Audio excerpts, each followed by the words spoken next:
if we come to a conversation where like we're going to talk about the atmospheric composition, then the fact that the sky is blue is something that, it's reasonable to assume that that's something that ought to be talked about. But if we specifically don't want to talk about that, then we're not going to reach any, because like talking to a religious person, you're never going to get anywhere. We can move on from that. Let me explain why I believe this is Okay. different. The utility of the terms transgender, gender dysphoria, or mental illness, or whatever, all these terms we use to categorize these things, as you said yourself, the utility is only in how well they produce results or how well they serve people, right? Mm-hmm. So all these concepts that we're throwing around are all um, formed and categorized in terms of what use they have. Mm-hmm. Okay. And the way we define how successful something is in this case measured in emotions. And you weight very heavily the emotions of the patient. And you do not weight my emotions on this. You don't think, unless I'm the emperor or unless I'm trans, you don't think it really matters how I feel about the treatment that trans people receive or don't receive. Mm-hmm.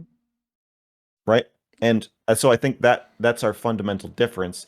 So the mechanics of the mechanics of how this is playing out, uh we probably have some disagreements. I think we don't disagree totally on that. I think the part we disagree about fundamentally is that I think my feelings about this matter, and matter to the kind of definitional um, foundation of how we talk about this and how we proceed with this.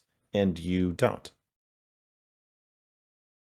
You're more interested in the self-reports of the patients It's not just the and what self-reports though. It's and the outcomes. You're Yeah, the interested outcomes. in the measurable Uh-huh. outcomes, Of their well-being. statistical out Mm-hmm. of their well-being. Yes, Yeah, and I as think, defined by them. and I well, not as well. Okay, as the I mean, I would say that we can generally agree on that. Having somebody not kill themselves is probably something that is a good thing I for don't think well-being. so. I think that you believe No, that if somebody wants to end their life, that they have a moral right to kill themselves. they have a right to kill themselves. Yeah, sure. But does that mean And I that we think shouldn't do I what we can to maybe reduce the risks of I them doing that? I don't think you. I believe from talking to you that you think that if somebody that is possible to have an informed consent to suicide, and Okay, if someone really wants to kill themselves, they ought to be that allowed to. they should be allowed to. Yeah, Yes, and I think that is where I think that is the fundamental um like clash divide. that we're having. Yeah, is that I don't agree with that, S- and I don't believe that So you medical think we shouldn't professionals. do what we can to reduce the risks of people killing themselves? You don't think we should do that? No, that's not what I'm saying. Come on. I'm saying that if you're going to blow your brains out, that someone should come stop you. But you don't want to give people I believe the the state should use care. violence to stop Yeah, you from killing but yourself. you don't believe that people ought to receive care that would reduce the risks of them wanting to blow their brains out in the first place.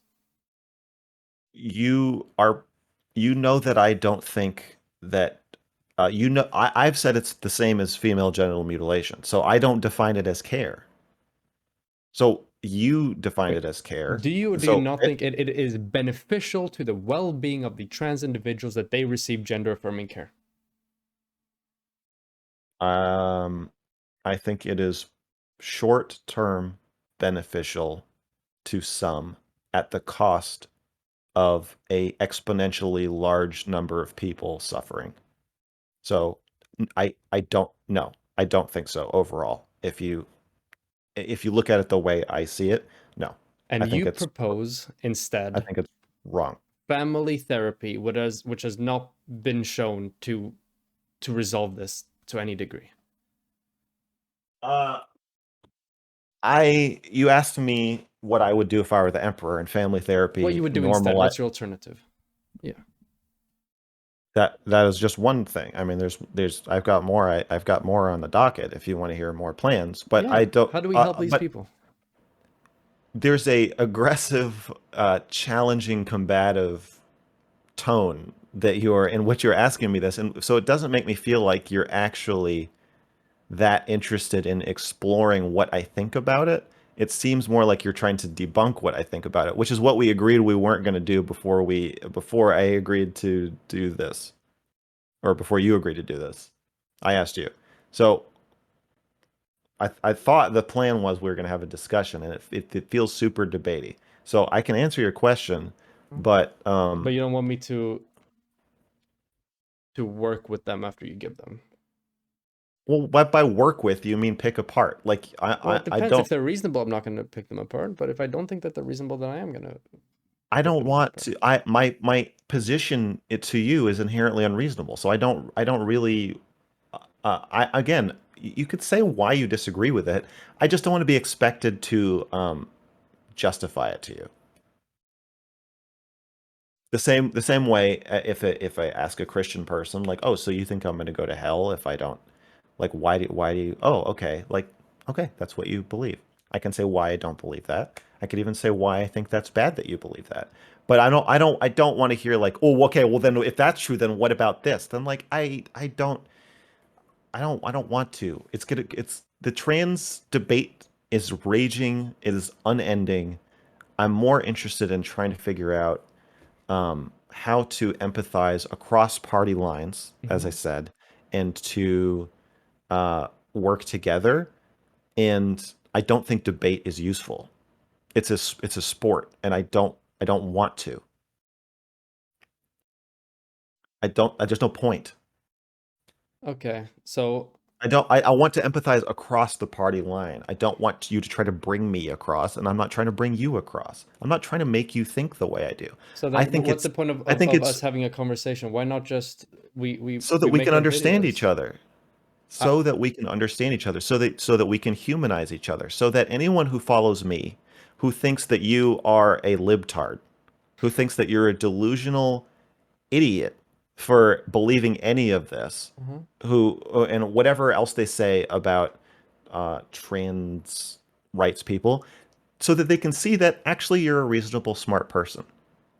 You've reached your conclusions with a much more discerning eye than the average anti-trans person would think.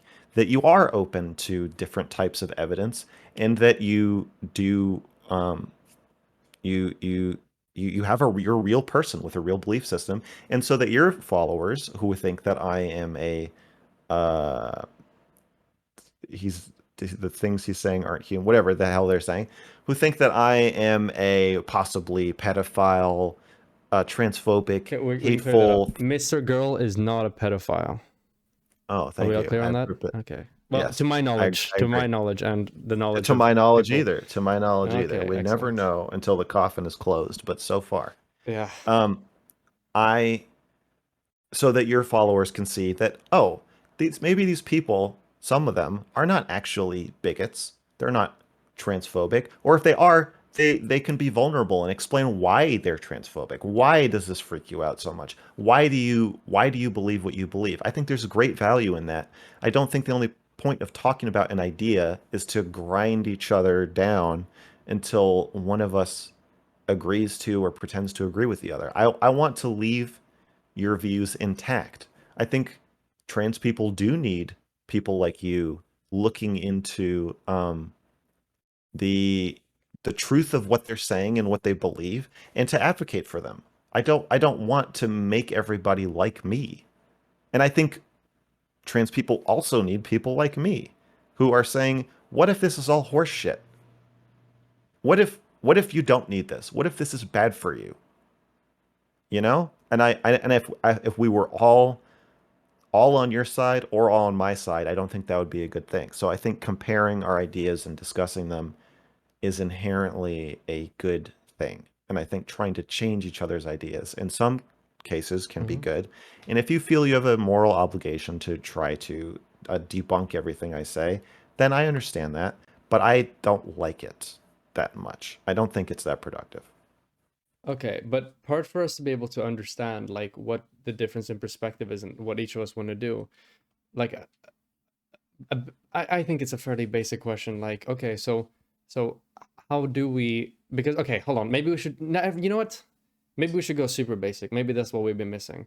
Okay. Do you think that we societally ought to try to help out trans people and people experiencing gender dysphoria? Do you think we ought to try to make stuff better for them? Yeah, Okay. absolutely. So I have given my how I want to do that and what my perspective is on that and why I Yeah. believe what I do. Why I'm in favor of the affirmative care model because it's been shown to work. It's been shown to improve their well-being. That coupled with like social acceptance and stuff like that allows them to live meaningful and fulfilling lives free of discrimination and harassment and mental anguish and all these other negative things. And that's why I'm in favor The of gender affirming care. And I also believe yeah, that there's also the progress to be package. made. Yeah, exactly. Right. And I Yeah. also think that there's progress to be made broad on a cultural scale when it comes to de-emphasizing um, how strongly we're socialized into gender and those types of things. That's what my position is. And Okay. and I'm asking you then. So we both have the same starting situation, which is that there exist people right now today in society who are experiencing gender dysphoria. Yes. What do? Um,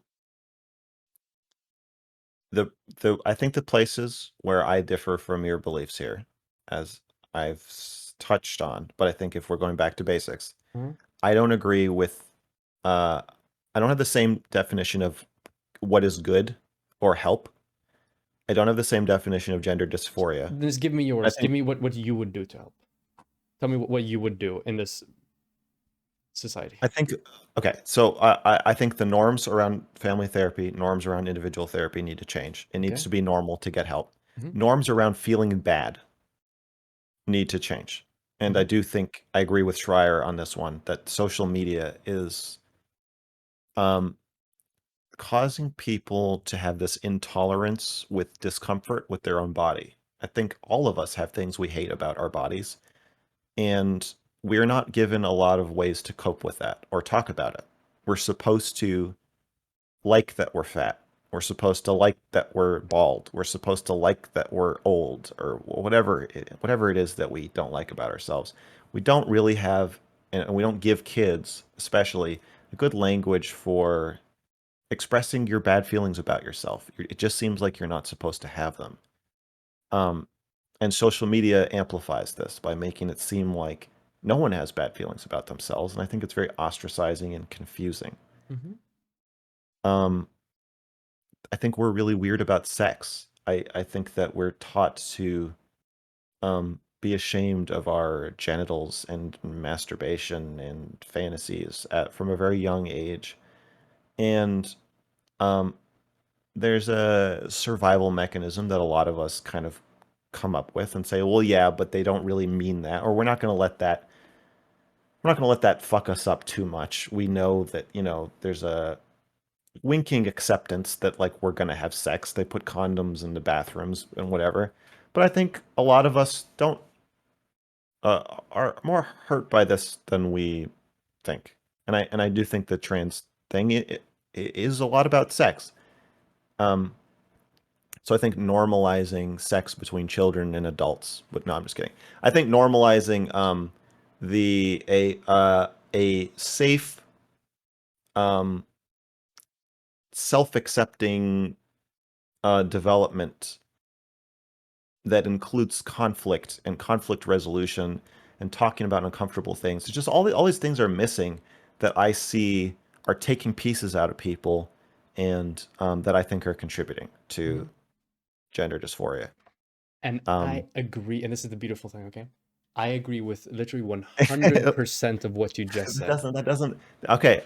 Yes. So I think where we disagree. So yeah, I think where we disagree basically Uh-huh. is that Uh, I like black people turning themselves white to escape discrimination. Like, it probably would make them feel better. Even being Jewish. Mhm. Man, if there's any black people watching this, you would love it. You'd love Get Out. Get Out should be a really Get Out should have been about the other way around. It should be about wealthy black people wanting to become white. Okay, That would be interesting. so I agree with the broader things that you're saying right now and the broader cultural shifts. I think that's 100% all well and good. Where we disagree But in the is, meantime, do trans people get to decide what's good for them? but they don't decide what's good for them. It's the medical institutions see what works out best for them. It's not just like trans people go in and say, "Oh, I want this. This is Well, what's best for me." working out best for them is defined by, did you kill yourself, and are you happier? Do you describe yourself as happier, right? Yeah, that and like a few other metrics when it comes to like their well-being, like reported instances of maybe, yeah, of like suicidal ideation or treatment by people around them or like But that a wide ultimately range of comes things. down to, like, hey, did this work for you Yeah, or not? exactly. Yeah, and that's the point of Right. all of So, medicine. and that's where we disagree. That's I don't think it's a medical problem. So I don't think people can decide for themselves wholly whether something worked for them. okay, And I but think that's a fundamental disagreement that we have. and I think so. Not only do I think trans people are wrong okay, about what is good, I think that they shouldn't even be allowed to define it in the first place. okay. So then to be very clear, um, do we both agree to the fact that trans people who receive, okay, it depends on what metrics we're talking about. Okay, but actually, what else matters? Do you believe that the internal happiness and well-being of trans people who obtain gender-affirming care is better than those who are prevented from getting it? No, not on the whole. Okay. Do you what do you have that informs that belief of yours? Is it just something that you think it is this way, or Yeah. okay? So, I would say that's just informed by the way I view psychology. okay, um, and I And the would way I uh-huh. I would defer to the studies and the research that we have right now I know, demonstrating their well-being. but I think that's probably there's a higher likelihood. I feel like there's a higher likelihood of that being right and me believing the right thing if I defer to those things it's more not than me it's thinking not a myself into a, it's not about what's right or wrong. well, that's There's the point of no, like, society, isn't by it? your it's we have different definitions. That's what I'm saying. By your definition, you are right. Of course you are. It's tautologically, like, it's impossible for you to be wrong. You're saying that you define what's good for trans people as the outcomes of these studies. And the studies show that gender affirming care is good for them. That's undeniable. I 100% agree with that. The thing I disagree with you about is that, and so we're going in a loop, like, from topic to topic, because I say I agree with the studies, and you say, okay, so then you think trans people should be helped? And I say, well, yeah, but I don't agree with your definition of help. So that's why I keep bringing it back to that. The studies show what the studies show. I agree. What do you Statistics think are. defines whether or not do you think at the end of the day, I think that internal happiness and like how you feel at the end of the day, your subjective experience, that's what matters at the end of the I day know. to all of I know. us. And To you think that's what's important, and yeah, I know that you think that. do you think that somebody's you No, don't believe that somebody's internal their happiness, you don't think that's what matters? I don't think people can tell if they're happy. You think you have like another system, like another model by which you can tell you can determine whether or not somebody's happy or not, and then you make your societal prescriptions based on that. Yeah. I would say the empathic sense of the people around you is a better descriptor of how you're doing than your own sense of how you're doing. I think your own sense of how you're doing is important and should and can be taken into account. But if I want to know how a friend of mine is doing, I would get more information asking everybody around them how they think they're doing than asking the friend themselves. If I have to choose between the two, ideally, I would get all the stories, and you get a more complete picture. I don't think people, especially children, can define for themselves how, or teenagers, how they're doing. I don't agree with that model of defining what's good for people or whether people are well. Okay, so do you think then that do you think that if the so instead of the criteria for the success of gender affirming care being just solely directed on, okay, how does the patient perceive their own well-being to be, and instead was expanded to be like, okay, how did the people around them, how did their friends, like how did the people that they were around on a day-to-day basis, how did they perceive their well-being changing? Do you think that that would change the findings of the study? Do you think that it would be, do you think it would go in the other direction? Do you think it would remove the entire effect of gender affirming care? Do you think it would, how do I you don't think that know. would affect it? I don't know. I think um I think it would have an effect. Uh the culty nature of it scares me. I think partly for this reason, which I haven't thought about till just now. That if the way I like process and define people's well-being is the people around them giving them honest feedback, it's inherent in the demands of trans people that you not give them honest feedback. So now That now we're now we can't trust the people around them there either, because they might be indoctrinated as well. you could say indoctrinated, you could say polite or whatever it is, but Socialized, it's a kind you're of not trust. supposed to tell a trans person what you really think of them, what they're doing, and how they look. Right? That's seen as destructive. That a gender affirming care, that you're supposed to affirm the person's beliefs about themselves. So you can see how if my view of empathy and my view of mental health care is to contradict people's beliefs about themselves, to come up to the guy buying a Tesla and say, I know that you think this and this, but you know, buddy, maybe that this is not really the way you think it is. Um, I think that is just a fundamental problem I have with this whole thing, that we're affirming people's beliefs about themselves, and I don't think we should be doing that.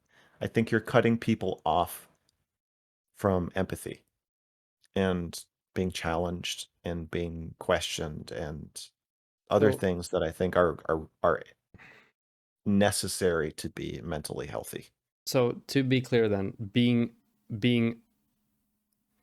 being against something that has been shown to help that person's perception of their how they're feeling and how Yes, they're doing. I don't care how they perceive how they're doing. Yeah, I yeah, don't. but I you think minimal is a yeah, I minimal understand. part. But Okay. you think doubting that and dismissing that, you think that's more empathetic to that person. Yes. Okay, fair enough. Yeah, I think I you're because I convinced. I think we're at a roadblock here. okay. So I see empathy. Um, the most empathetic moments of my life have been where people have told me that I am not who I think I am, and I'm not feeling how I think I'm feeling. That they see, if people in your audience are saying that I seem sad and that I need a hug. I just saw a comment that I look like I am sad, and I didn't know I was sad until I read that, and I was like, oh, I do feel really sad right now, and I think that I'm engaging in some of the debating. I'm debating you while I'm saying I don't want to debate you, and it's um, hypocritical. But I think I'm doing it because I'm sad. That the topic does make me incredibly sad, and they said I look like I need a hug, and I realized I'm cold, and I didn't know I was cold until I read that.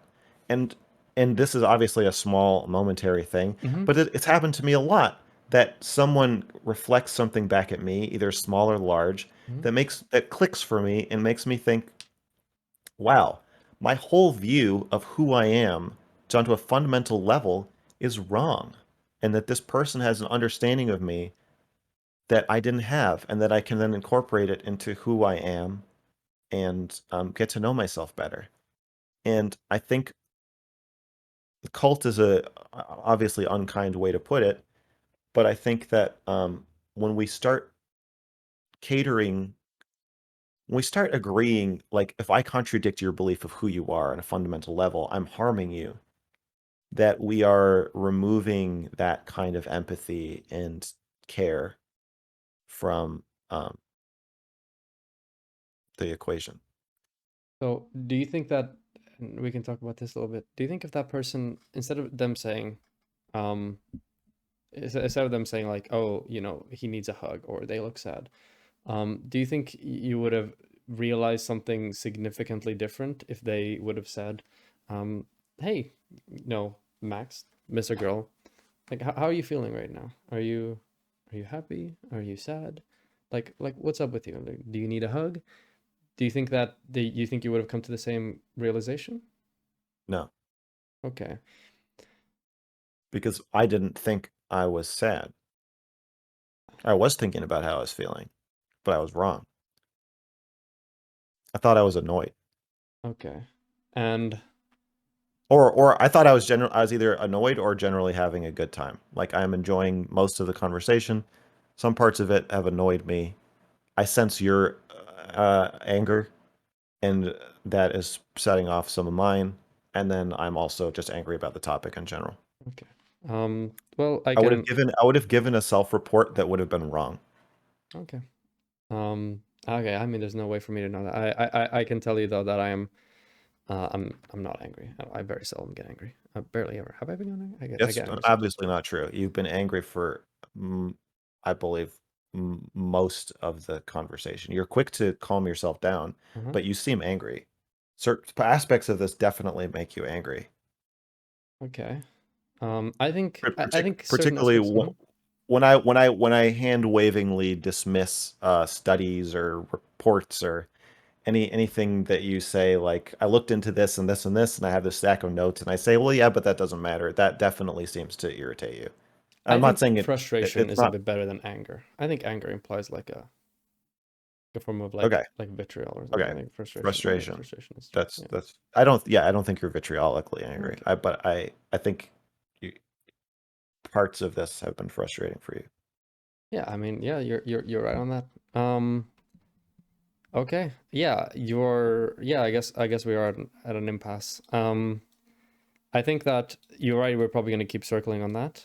Um, so that's kind of like that's mostly in regards to I think the first out of your main three But arguments there. it's okay to disagree. I know it's okay to disagree, and that's why I'm not trying to like, hey, we are not. Well, it You're doesn't not. have to be an Hey, imp. Matt, you're Does not allowed to leave this call until we agree on everything. Okay? it You doesn't may have to not. be Do an not click impasse. the I'm leave saying button.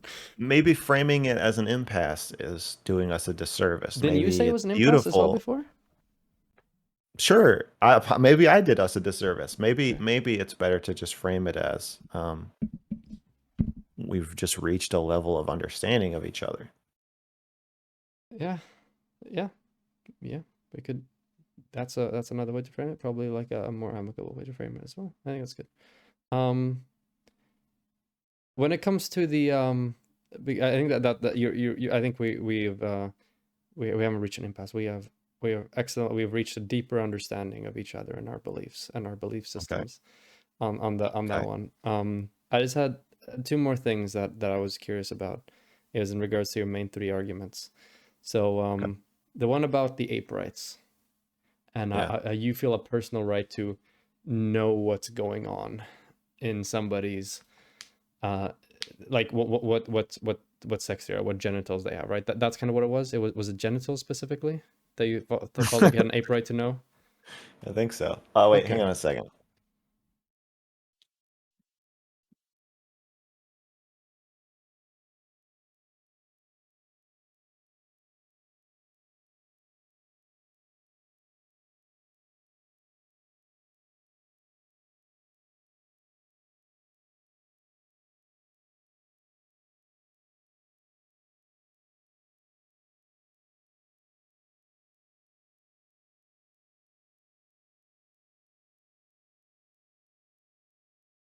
Pondering right now, Chad. We're meditating. We're reaching a deeper understanding of each other and the discrepancies in our belief system. But those are beautiful discrepancies, guys. They're beautiful. They make us who we are. Okay? They make us who we are. I can still hear you, motherfucker. I Okay. know. That wasn't anything rude. We're having a meditation session. I know you had the wireless earbuds. You're being sarcastic, but continue. Okay, ape rights. Was it about Okay. genitals? Earbuds, yeah.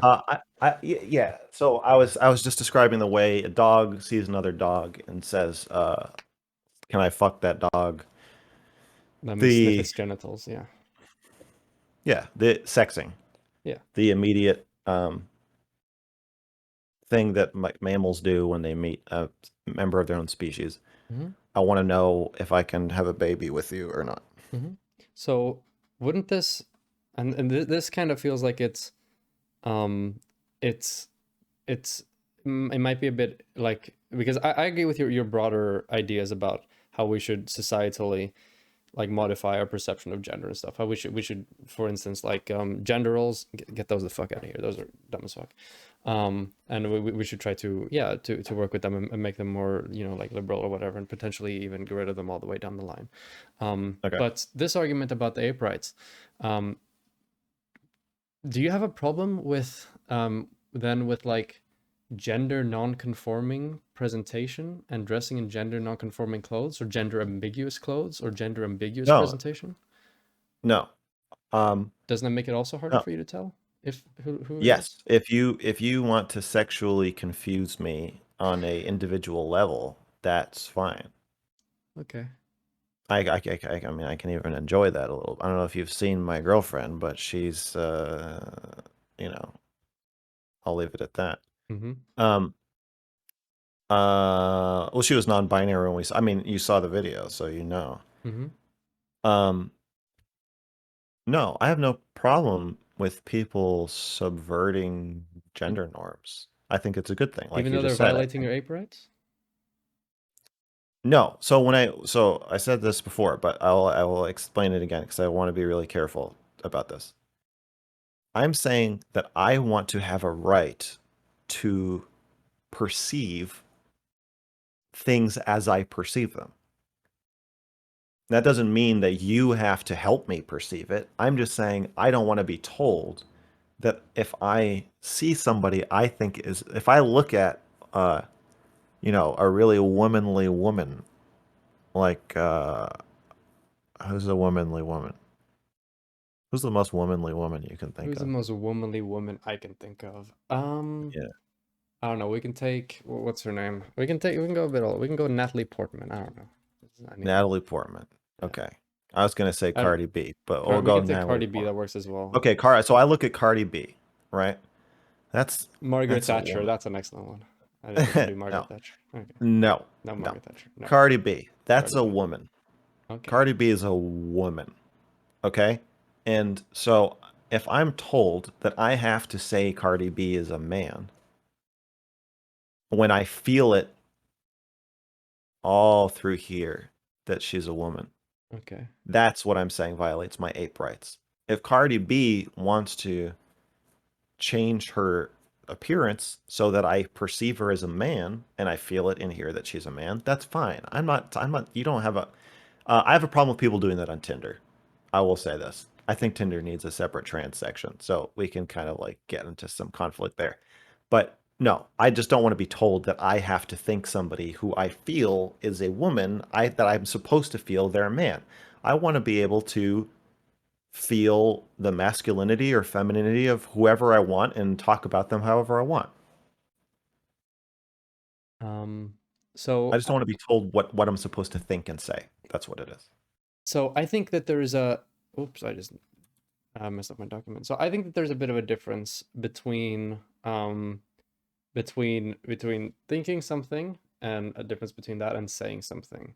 I think that anyone ought to be allowed to, with no issues, like think and perceive and interpret the world and everything around them in whatever Right. way they see fit. But once you Whatever. start saying misgendering people, Yeah, then it so becomes so it's something.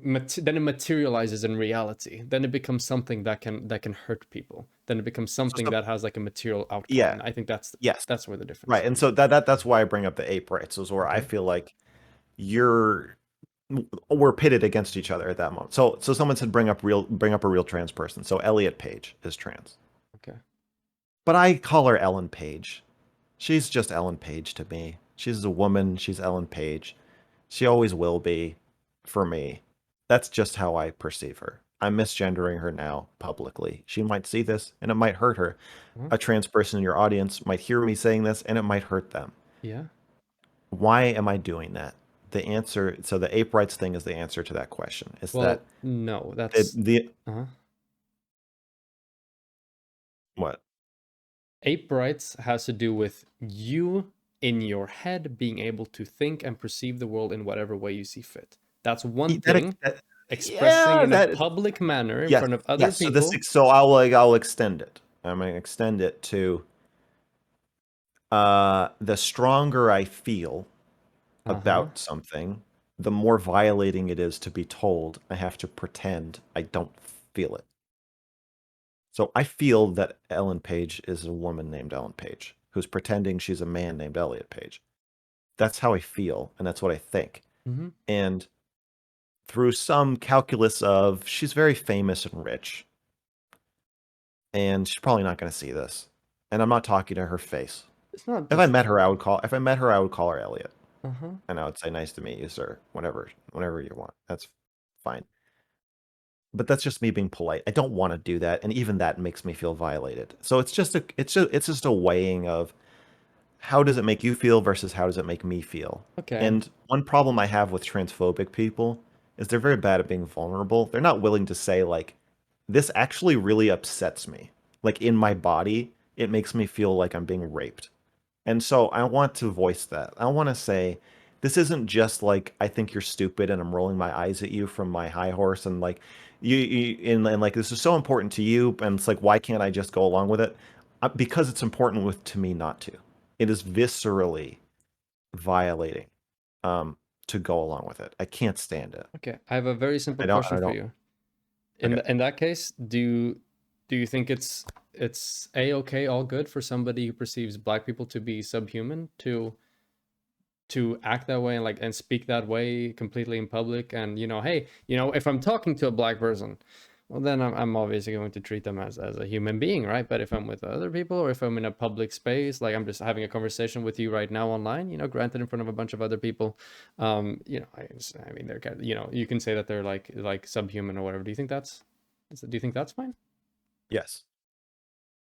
Uh-huh. I think I said this in the video, but I think we're asking white supremacists to do a similar thing. We're saying, I know you that you viscerally feel Uh-huh. that this other person's not the same species as you, literally. Like white supremacists hate Jews, right? So they tend to hate me. Yeah. Um, they literally feel like I am an alien from another species who is conspiring against them to hurt them. Yes. Yeah. And um, I don't want, I don't think telling them they're not allowed to think that is going to change Well, that. now you're talking about allowed to think. I don't, okay, I don't think telling them they're not allowed to say that is going to change that. You're allowed to say that. And Allowed, are we talking legally or are we talking, what are we talking? Because legally, I think you should probably, yeah, yeah, legally, assuming you're not like obviously. harassing somebody in like a But workplace or whatever. I mean socially. Given the forum, do I think if I'm like ordering a cheeseburger at a restaurant, should they be like, yeah, you subhuman piece of shit? Like, no. But I think that, Yeah, why not? like, because there is the same reason I would say Elliot Page to Ellen Page's face Mm-hmm. is that I agree that to a certain level of manners and politeness is at a certain I mean honestly at a certain point causing that kind of emotional and psychological distress to somebody to their face is going to make me feel worse than just going along with what they want. And like that's to me, that's like the seat of manners. It's like, yeah, it's gonna make me more uncomfortable ultimately to just be myself right now. So I'm gonna kind of just be nice. But um, when it's a little more removed, if a person's commenting on my channel and they think what I'm saying is because I'm a Jew and they want to make the classic like, oh, check the early life section or Hitler 6 million something peanuts, whatever substitute thing they're going to say, Uh-huh. that's fine. I don't want I would never ask people not to do that. If you hate Jewish people, I would love to, and this may be not fair to expect other people to feel this way, and I don't, but I Uh-huh. feel like if you hate Jewish people, you should um you should be honest about that and let us engage with it. I Do you think believe it's that there's a difference though between being like, oh, allow me to, to misgender and dead name the specific like individual, allow me to call this person and say that they're subhuman and talk about them as if they were subhuman. Do you believe that that's different to, okay, so I'm I'm not sure entirely. Let's have like a meaningful conversation about our perceptions of gender and whether or not we believe that the social definition of woman should apply to people who weren't assigned woman at birth. And on the flip side of that, oh, I believe that there is like a conversation to be had about the state of like research when it comes to genetics between the races. Do you believe that those two things are the same thing? Because I think that there's a very clear difference between those two things. you're saying the immediate versus the academic. Or the targeted versus the abstract, I think is a better way of maybe framing it. Uh, I don't know. I think that depends on how people feel about it. I'll say that for me, somebody calling me a slur Uh-huh. versus somebody saying like, academically, there's evidence that Jews are inferior. They feel pretty much the same. um, I guess a slur to my face would probably feel the most like emotionally activating. I'd Mhm. probably be caught off guard and get like really mad about that. Um, so yeah, I obviously there's a difference. I mean, I've talked to some trans people who do get really mad if you just say like, "Oh, let's discuss gender, let's debate about it." That even the idea that there can be a debate is inherently oppressive to them and makes them feel like, "Fuck you! What are you're saying I don't exist? What the fuck are you talking about?" Mhm. And then other trans people are like, "Yeah, I'm up for debates or up for chatting, and but don't misgender me."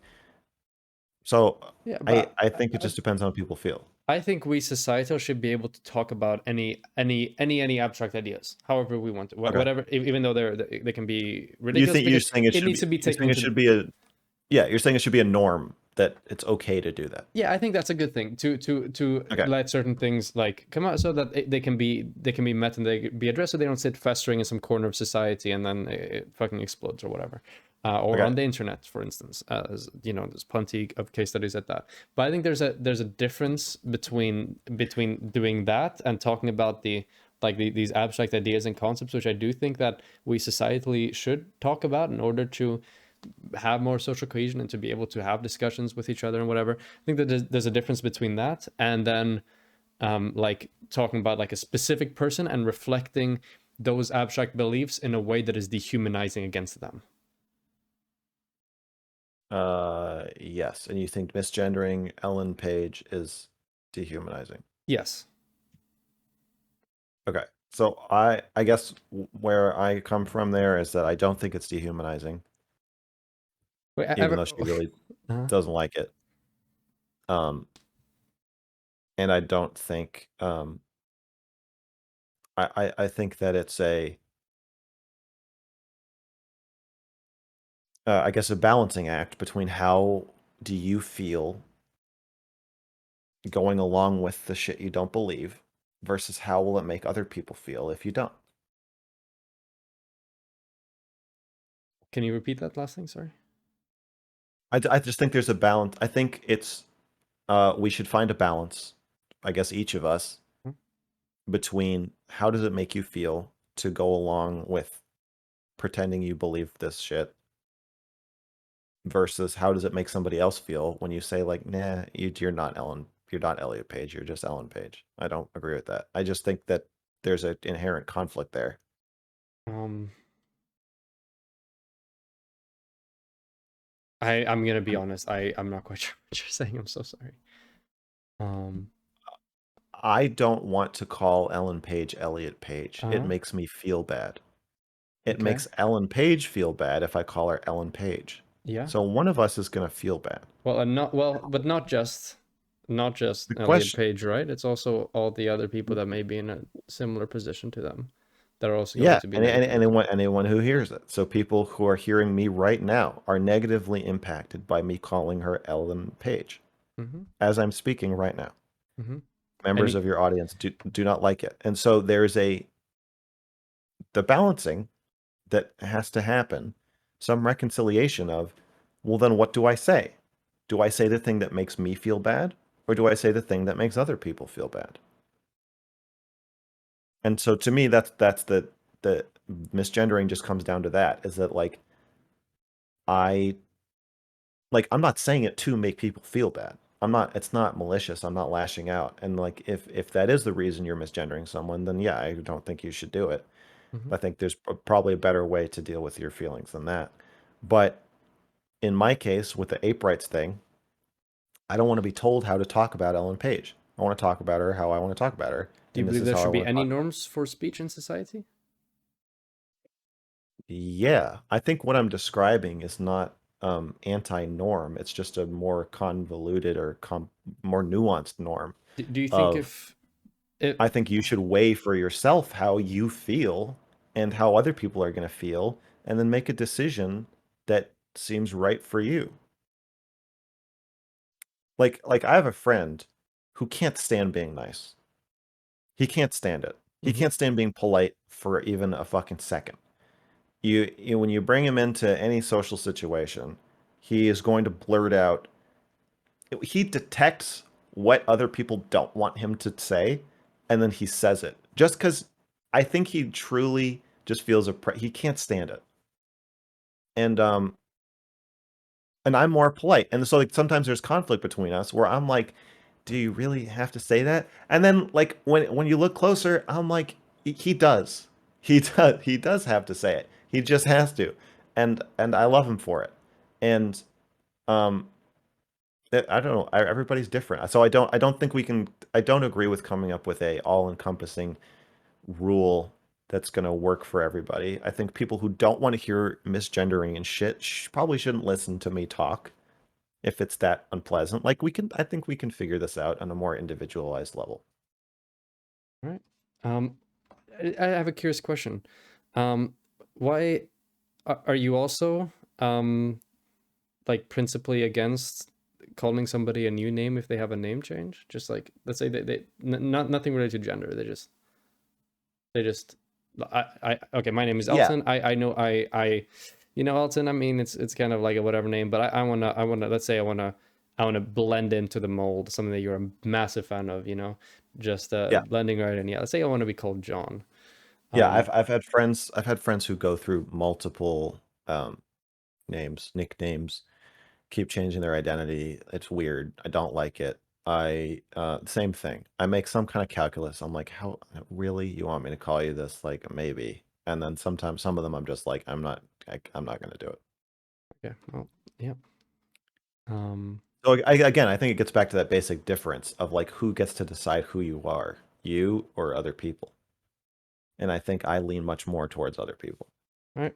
Um, I would say that we ought to maintain a very like a fairly basic standard for politeness in civil society, where we ought not do things that we know is going to adversely affect the people around us. You know, if I it's know, but something that can be avoided. I'm telling you that telling me to call Ellen Page Elliot Page does adversely affect me. You might not care about that, and you might weight that less, Hmm. but as the same self-report, I'm saying I can't stand it. So you can't just say at a certain point, Hmm. politeness starts hurting people too. So I think you're sort of sidestepping the idea that you have to, when people come over for Christmas dinner, are we folding our napkins? Do we have the salad fork and the regular fork? Is it important that we cut with our right hand and then switch? Or because Do, at a do, certain do, point that becomes oppressive, but yeah. also eating with our hands and food falling out of our mouths is also oppressive. Do you So believe that that you know calling somebody by certain pronouns or by a certain name that exacerbates a mental illness that they may you're have, you're gender you're you're, dysphoria? you're sidestepping my point. I was I asking want if I you thought want they I would be want comparable. I want you to acknowledge this point first. I think it depends on what the standard for politeness is. I think to some extent That's it's not what probably I'm not as asking big you. of a deal. That's not what I'm asking you. Uh-huh. Do you understand my view that there's a slider between being polite and blurting out whatever you want at a Christmas dinner specifically, Yep. and that if everybody's hyper polite, that is oppressive to the individual. It feels like the expectation is Yep. oppressing you. I know what you mean. Yep. And if everybody is super impolite, Then then everyone's fucking each other over. Yep. everybody's fucking each other over. Okay. Hmm. So we agree that there is a tension there. Yep. Do you agree that that tension exists for me in the example of trans people and correct gendering and blah blah? Yeah, it probably exists. Yeah, to some Okay. extent, I would 100% say so. I would say though that Does it exist at all that I feel oppressed or a person feels oppressed, or to some extent we're both going to feel oppressed? do you feel oppressed? But yes. Okay, well, I guess you'd feel oppressed, yeah. Okay. So I feel violated. I've said I feel raped. I feel awful. I hate this. So I feel violated. They feel violated, ignored, dehumanized, and targeted Uh-huh. and hurt. And to some extent, either I'm going to be super polite and feel more violated, or I'm going to blurt out whatever I want and make them feel like shit. Or more likely, something in between is going to happen where we're both just going to feel kind of bad. So, do you okay, I mean it's up to I'm not going to be able to convince you of this obviously because it's going to be your internal experience, but um I would say that for me that the blanket effect of using or engaging in okay, do we both agree that that's a form of transphobic language? No, We I think that's dumb, but I Well, know that it you has think to be that, transphobic. It's by definition has to be transphobic, I right? don't agree. I don't think that's true, but I'm fine But do with you you think it's thinking that. transphobic? I respect your beliefs. No, I don't think it's transphobic. I Okay. respect your What's beliefs, your definition of and it's transphobic? well. Do you want to finish what you're saying before because we disagree about a lot of stuff. They're all interconnected. I can take it for granted for the purpose of this exchange that it is transphobic, and I get what you're saying. Although I do feel like you're getting back into debating where like you're not trying to understand what I think about misgendering or tell me what you think about it. You're trying to change what I think about it. I need to make sure that we're working with the same vocabulary to even begin to have this conversation. So what's your definition of transphobic? Um, I think like all other bigotry, it's when you are either projecting your bad feelings about other things onto a group of people and using them as a punching bag. Uh, that's one.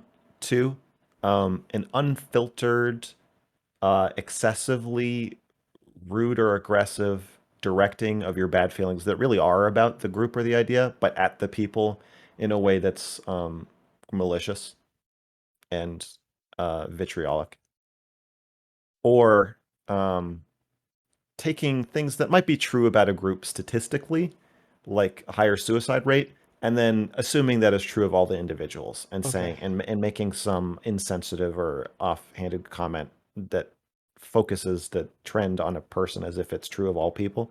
And then I guess four would be specifically with I guess everybody, just a lack of empathy and a dehumanizing way of communicating with people that shows that you are dismissive, rolling your eyes at them. You don't think what they feel matters, and you just don't care about their feelings.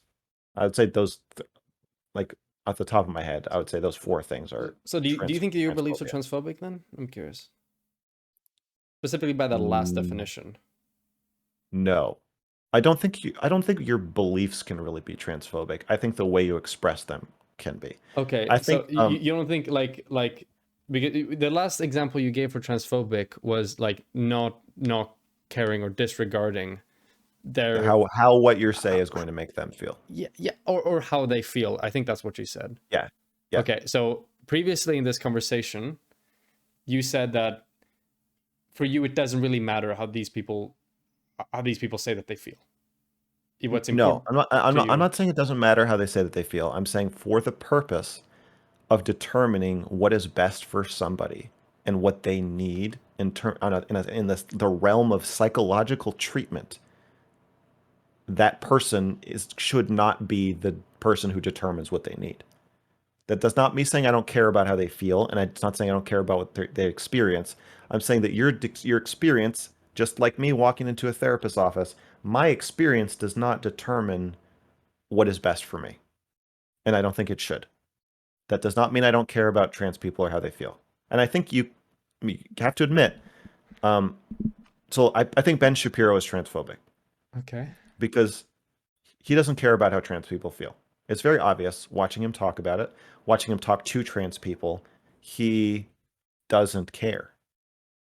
And he doesn't even think he cares. And so you might think I don't really care, but I think I care. So I don't see myself as transphobic for Okay. that reason. I feel like I do approach this with empathy and tact as I see it. Do you not feel like engaging in dead naming and in misgendering? Do you not feel like that is a behavior, that is something that Well, demonstrates some level of disregard for. I think I addressed this. It's not a disregard. It's weighing how I feel versus how the person hearing it is going to feel. And especially in the context of whoever is watching this stream has signed up to watch me oppose your views, or at least be very different from your views on gender. It's a gender debate. So one of us is going to be saying things that are more insensitive or triggering. So if you don't want to hear misgendering language, or be told that you're not who you say you are, then don't watch a stream on debates. It's not like I'm loudly having this conversation with you at a restaurant next to trans people who are just trying to have a fucking meal next to me, and I wouldn't do that. So I think given the context, and then as I also said, there's that slider of how does politeness affect me, and how does my rudeness affect you? Um, so I wouldn't call it transphobic because I think that I'm making these decisions pretty consciously and carefully and with empathy. And if you don't think it's enough empathy, or you think the slider's in the wrong place, then you are going to find me transphobic, and that's fine. I understand So you weight the experience of the person hearing you talk more highly than I do, particularly if it's a person from a vulnerable population like trans people or black people or Jews. And I weight my experience of being told not to talk more highly. But I don't think okay. that's coming from me not thinking trans people are real people. Like I said the N word 3 times on my new rap album, that's not because I don't care about how black people feel or how it's going to affect them. I just made a decision artistically. If you're listening to my, I don't use the word like around black people when I'm talking to them. Hmm. I have, but not generally. That's a very careful, calculated decision I'm making when I do, and if I'm using it in music, I know it's going to elicit a reaction, but not using it is going to hurt me as an artist. So I have to make a Decision. Yeah, okay. I would just say yeah. that I think That's not that it's not from, racist. from my personal evaluation, um, I would say that the harm done by engaging in misgendering and in dead naming, the harm that does to, you know, trans people and everyone who hears, I think that harm is You greater waited. than. Yeah, Yes, that's why I yeah, I wait. know. And I realize we've reached another, okay, not an impasse. We've reached So another. by your definition, it's weighted Uh, so highly that to do it knowingly is transphobic. yeah, I think so. Okay, yeah, I can see why you would say that. Okay. Um, all right. Um, so to be clear on the ape rights, so your thought ape rights are not violated. It's only your expressions there. Yeah. I think that I'm reading 1984. I've never read it. Um, I think, but it makes.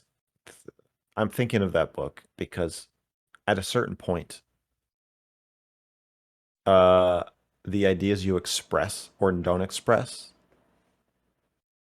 start to disrupt your ability to even have them. So I So we think both talking agree is that abstract ideas is perfectly fine, but I think that that's different from I specific. know, but I'm talking about specific misgendering. Um,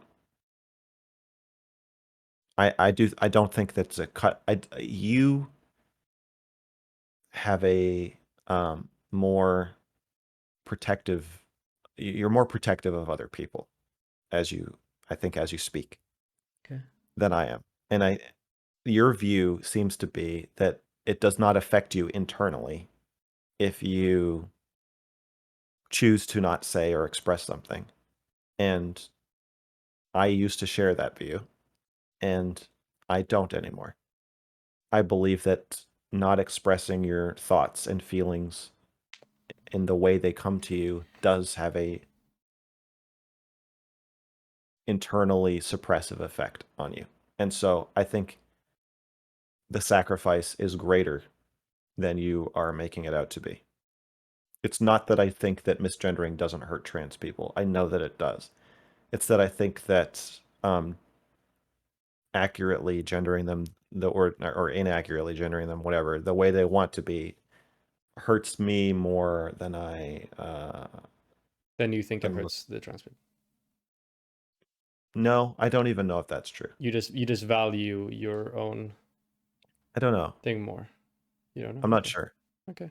I think that goes back into me thinking like this isn't even the solution. I don't. I think um, catering to trans people's beliefs about themselves hurts them anyway. So there, to me, there isn't much of a moral quandary. Using the N word on the two people said this guy. I don't eat bland food. What are you guys talking about? Two people said that being a nice person hurts everybody, motherfucker. Two people said he used the N word on a rap album, or not using the N word hurts you. Yeah, not using the N word hurts me. It does. When a word pops into your head and then you say, don't say that word, that's bad. Um, you you are chastising and shaming yourself. And then that's a normal thing. Being inhibited is a normal thing for functioning in society. I'm not saying we shouldn't have inhibitions. I'm just saying we should, especially in a rap album where you're expected to fucking say whatever you're thinking and make it rhyme, being inhibited is destructive to you as an artist in that realm. And I, so that's different. I think the N word, the way I feel about the N word is probably more similar to how you feel about misgendering. So The thing, the thing, the thing, the thing, uh-huh.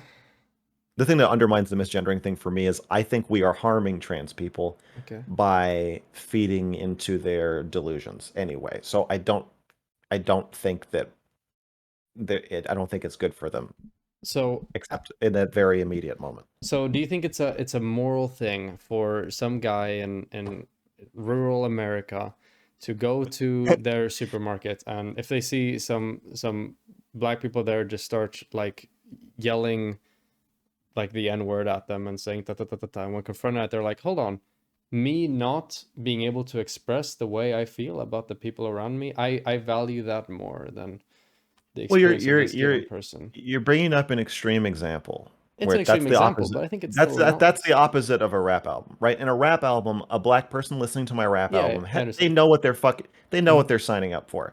They know that I'm gonna push their buttons and Hmm. I'm gonna say shit that makes them uncomfortable. They know that. At a supermarket, they've not consented to that. They've consented to hearing people talk about like bananas and like cucumbers and why is everything I say shaped like a penis? Anyway, they've consented to hear people talk about whatever random supermarket shit, Okay. and um, and the artistic like freedom I want on making a piece of music Huh? is very different from the artistic freedom I want in the supermarket. So you've chosen an example that to make it seem absurd. But Uh-huh. like, is there a part of me that wants to blurt out the N word at a supermarket when I'm standing in line next to a black person? Yeah, but partly because that's like I'm not supposed to. Uh-huh. I know I'm not supposed to. You're not supposed to say it, and so I want to say it. I want to say the thing I'm not supposed to say, and um, but I inhibit that. I don't do that because I don't think that's moral. Hmm. I think that's immoral. Okay. So I no, But if that person were to tell you that the harm that they experience by virtue of not being of not saying that like outweighs in their consideration the harm experienced by that black person, yeah. do Well, you think? I would say then I guess do it. I mean, if you really, I would say I think there's something else probably going on because that doesn't make that much sense to me. And I I would don't find think your that hard. belief makes much sense either. So I think it's kind of That's fine. You uh may find what I'm saying as hard to empathize with, and so I guess that's why not you're bringing quite up as analogy. hard, but Yeah. I think my example was an extreme example, but I still think it's definitely analogous. Yeah. Okay. So for me, yeah, I would probably do what you're doing, and I would say, dude, like, or ma'am. It's hard to imagine a woman saying this, but I would say, dude, uh, I think that word might harm or hurt people's feelings and fuck up their day a little bit more than you're realizing. And they would say, "No, I'm empathetic. Whatever I'm saying, right?" They say, Uh-huh. "I know, black. I know, I understand black people. I have tons of black friends. Uh-huh. I know how much it hurts them, but I don't think you understand how much it hurts me. I gotta do this. I Uh-huh. gotta yell this right now in the supermarket." Um, and then I would probably look at the other end of it and say, "Well, why is this so important to you?"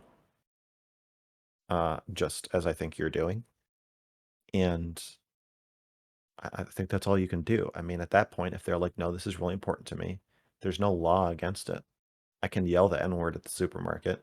The supermarket probably has a policy where they'll kick you out if you do that. Yeah. So Okay. that might fall to the supermarket to prevent that. But in the parking lot, you can say the N word all day. Hmm. And I don't think anyone can really stop you. Um, Okay. so I mean, I, we're I talking about whether or not it's like a moral ethical. I would say that it, that's I think it is moral. I think okay. we do need to make room for those edge cases with people Tourette syndrome. I mean, at that point, I think you probably have some kind of mental illness. Um, but that's fine. We can have mentally ill people walking around screaming the N word. And honestly, I think that black people hearing that probably would have a muted reaction. That's kind of like, oh, that person's crazy. Like I don't know how offensive that would be. But yeah, I to answer your question, um, I I'm not going to condemn that in the same terms that you're condemning me right now. Okay. Okay. Um. All right. So I have just as much a reason to to accept your position on the trans thing as I have reason to accept that guy yelling the N word at the supermarket. Um, Meaning not any reason at all. I feel like you probably can connect to my feelings about this a bit better, right? Like But fundamentally, it's you the same might principle, right? In both the yeah, cases. that's just Slider is I think I'm much more polite than that guy. Yeah. And so I still think I'm being pretty polite. I think what's being asked of me is absurd. And you think what's being asked of me is reasonable and that I'm on the other line of it. We Mm-hmm. both agree that the supermarket guy is way over in rude land. Mm-hmm. Um, so yeah, I think that's where we disagree. Is and then the last piece of it is I think what's being asked of me to give to trans people is not actually good for them. Okay. And I do think that not being called the N word at the supermarket is good for black people. I don't think we're doing them a disservice by being like, oh, wait, I have to remind you of what you really are as you're buying those potatoes. I don't think that's true. But I do think with trans people, I do think that buying into their view of themselves and reflecting it back to them is also harmful. To them. That said, I don't think what Ben Shapiro does is good either. I do think that is a harmful example of misgendering. I don't think it's thoughtful or All empathetic. right. Yeah. I don't know. I would say that. Yeah, I would say that both of them fall in the line of not socially acceptable, not something that we should be right with. Now, once again, I'm going to say this caveat again. People should be able to have abstract discussions about whatever they want in society. I think it's important that we tackle ideas or whatever, and we don't let them fester in some fucking corner for them to then just like burst out. But I feel like there's a distinction between discussing abstract ideas and this discussion that we're having right now. I do not believe that Wait, mis you're saying that I've gone from abstract to being actively and targetedly transphobic? I think that there is a difference between the discussion of abstract ideas that preceded the discussions about Elliot Page. I think that discussion previously was on the abstract end of things, and Okay. I think past that point there was a bit more on the on the on the rude side. Glam Pixie That's where I said put that if the line. But yeah. Glam Pixie says that if I misgender them in person, that I will see what mutilation really is, or a transphobic slur. I would never say I'm a transphobic slur to you, Glam Pixie. I would never do that. I understand that Unless you believe that it would outweigh there, but you it don't. wouldn't. Yeah, No, I don't. yeah. I don't believe that. I've never called someone a transphobic slur, Hmm. ever, Yeah. to their face or behind their backs. I I I think that's wrong. So I just wanted to, if that wasn't clear, I know that the other things I'm saying seem like comparable to you, or seem like they're can all be like bundled together in just transphobia, but I see a pretty big distinction, and I'm I'm not gonna call someone a slur to their face or behind their back. I don't think I've ever called someone the N word behind their back. Um, either. So I'm not like a big slur user in that kind of hateful vitriolic way. Okay. All right. Uh, yeah. The final one about the snowball cult with trans ideology. I would just say that this is just kind of how popular culture movement goes. I don't think that there's anything like extraordinarily or uniquely like bad or unethical about like the way that the trans movement is you know going about its thing compared to other movements. I wouldn't say so. I think that the advent of the internet probably makes it this a lot more visible, and there's certain new avenues for Well, like broad one cultural of movements your and cultural viewers just threatened to kill me. okay, well, who is it, and I'll ban them. I don't want you to ban them. Okay, That's well, no. I would never ask you to do that. okay, but I I'm want just to pointing ban out them. I'm just So pointing who out that is it's it? no, I don't want you to do that. I'm just saying that it is normal, is the vitriolic response, it and it's kind of scary response is more normalized in the trans rights movement.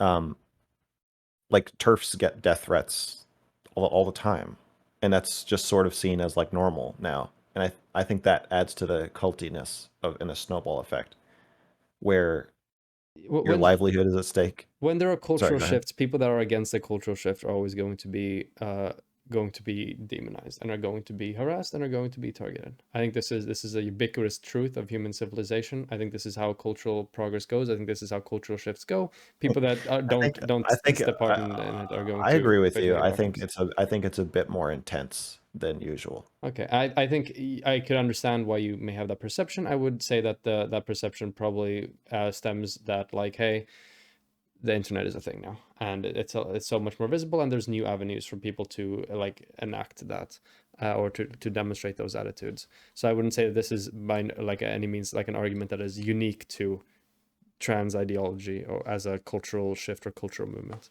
I would just say that this is I don't agree that it's a shift or a movement. I think it's more like abortion, where we really just disagree, and we're not really heading in one direction or the you other don't think we're heading in a exactly. pro trans rights direction?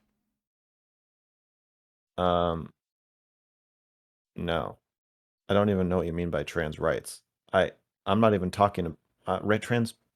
I'm not talking about rights. I'm talking about By rights, I mean like gender affirming care, general societal acceptance of transgender individuals, likelihood for them to experience like violence or harassment at work or at no. school or I think we're moving. I think we're polarizing. So I think the left is moving that direction. I think the right is not. okay. So I think it's more like abortion, where certain people are like, of course, abortion should be legal and fine, and if you don't think so, you're a fucking idiot, you're sexist. And then other people are like, it's murder, and there's not a overall shift really happening. It just seems like a semi deadlock that we are forming into. Okay. So would you say maybe that abortion is comparable to this?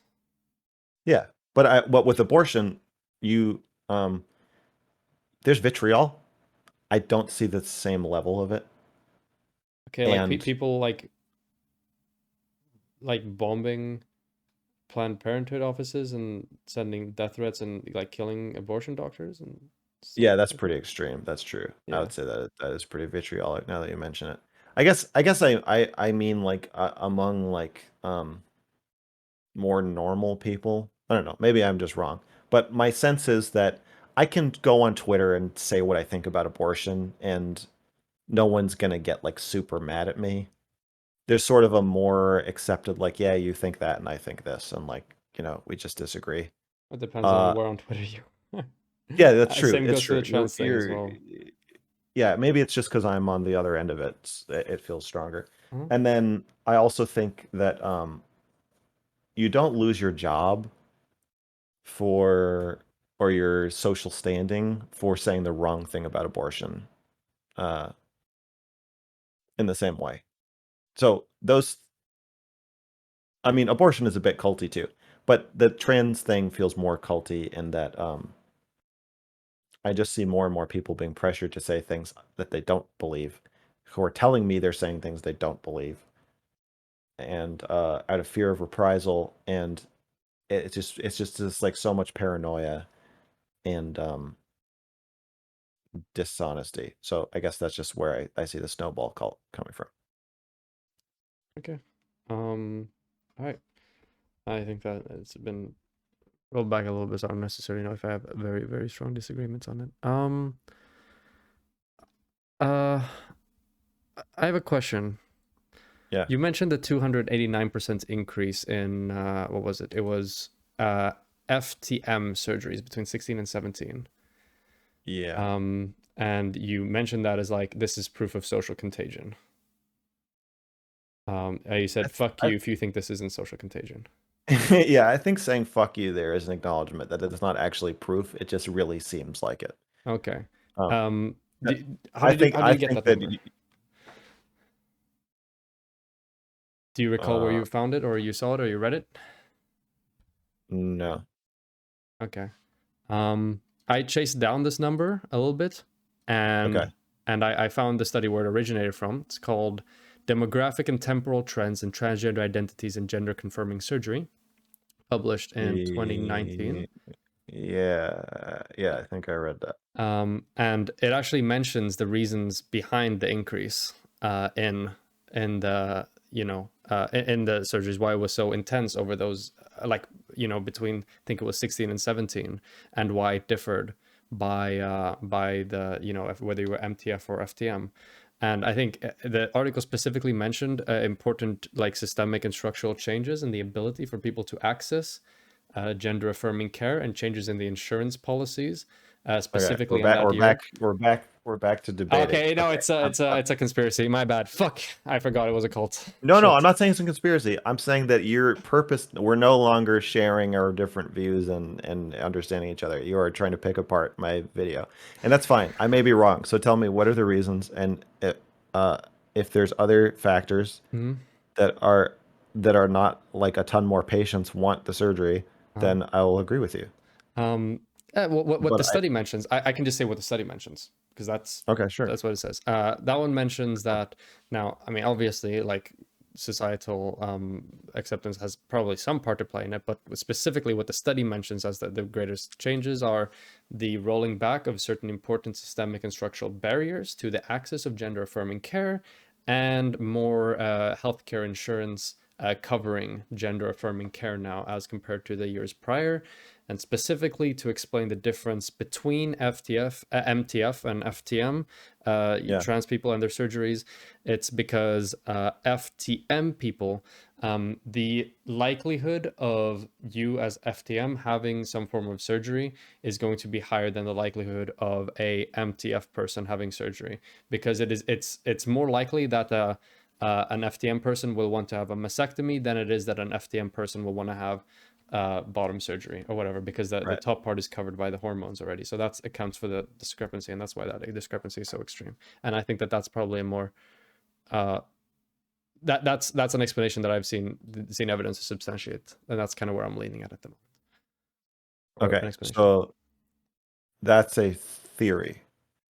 that is supported by the very study that you got the 289% number from in the first But place. couldn't you also do a study on how many Instagram users there were, or how often the word trans appears on Tumblr or whatever? I mean, you would expect to see a graph going up there too, right? And that might not be causality, that could be correlation. But Mm-hmm. we agree that between 16 and 17, lots more people are talking about trans stuff. Lots more people are making videos about it and Mm-hmm. making posts about it.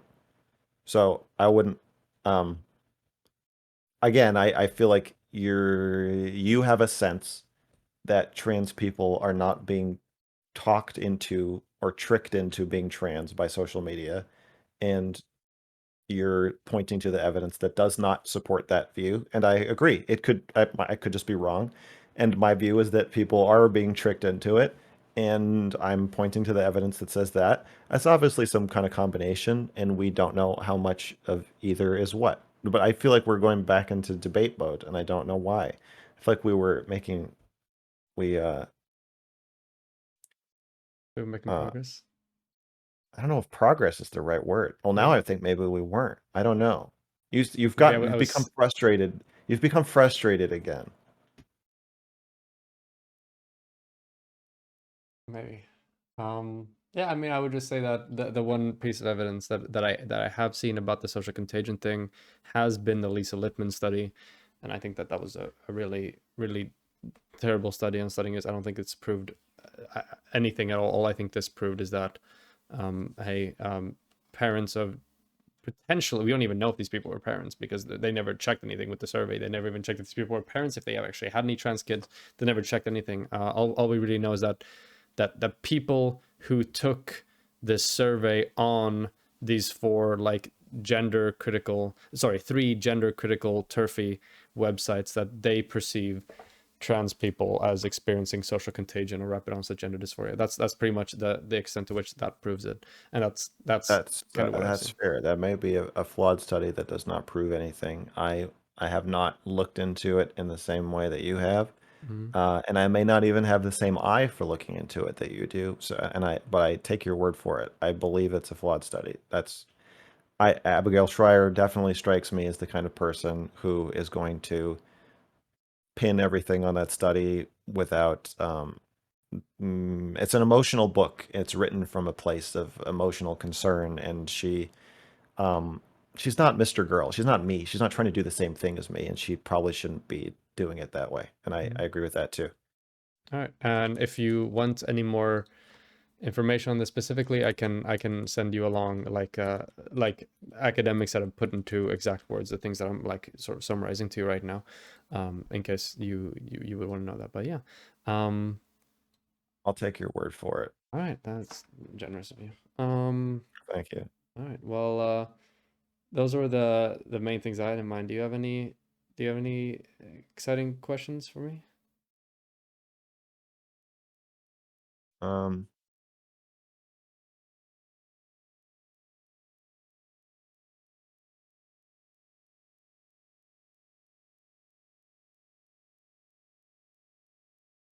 um,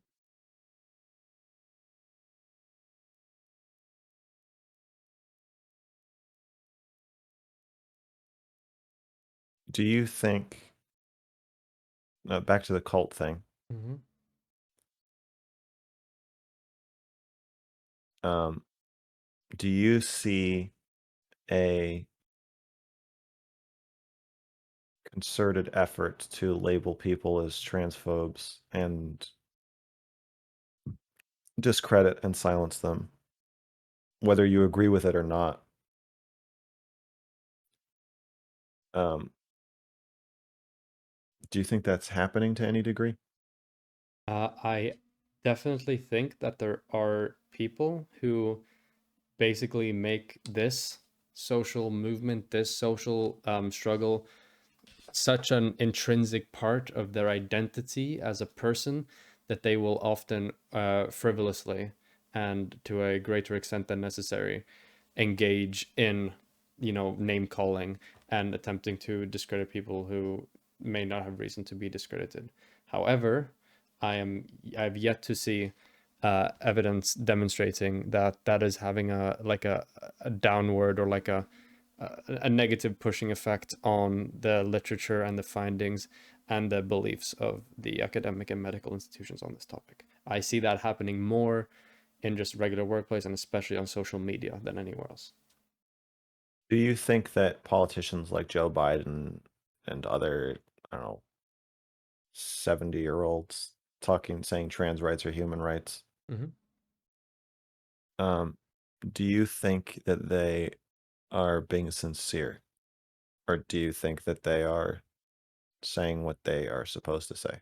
Um, I I don't know, and I don't care. I don't care to think about that really, because once again, I don't really care what's going on in someone's head and like how they may be perceiving things, as long as the things that they're putting into the world materially is beneficial, then it's kind of fine. But I would Okay, so probably it doesn't matter to you what they believe. um if somebody like in their head secretly holds super like reactionary opinions or whatever the fuck, but their effect on the world is only positive and is only progressive, then what's in their head doesn't really. Okay, here's a scary question. Okay. If you believed what I believe, Hmm. if you thought this is to some part of what I believe, say you believed what Joe Biden probably believes, which is like, okay, this is what they want. I'll tell them what they want. Hmm. Um, but it's kind of horseshit, but whatever. It's supposedly it's good for them to hear the horseshit, so I'm gonna lie. Okay. Would you be saying what you're saying right now? Like, if you think that it doesn't matter what you internally actually believe, Hmm. and that it's your duty to put out what is good for other people, how do we know you believe what you're saying you believe right now? How do you know that, like me?